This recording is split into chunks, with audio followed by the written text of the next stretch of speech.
هيكون عن قشرة الشعر. بشكل عام عندنا نوعين رئيسيين من القشرة واللي بيختلف مظهرها حسب السبب.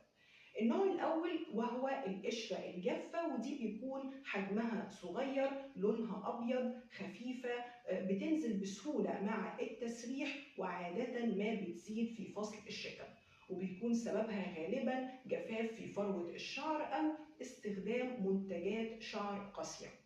أما النوع الثاني اللي هو القشرة الدهنية، ودي بيكون حجمها كبير، بتكون سميكة، لونها مصفر، غالبا ما بتكون ملتصقة بفروة الراس وبالشعر، فما بتنزلش بسهولة.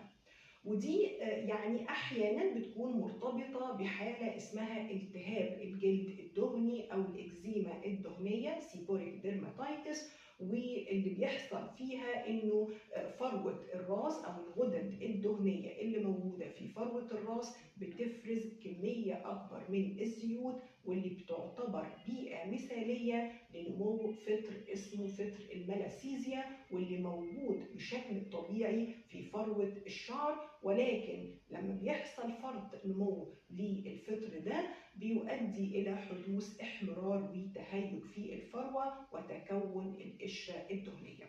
طبعا في الحالة دي العلاج ما بيقتصرش على شامبو قشرة، العلاج هنا محتاج لخطة علاج متكاملة يوصفها طبيب الجلدية.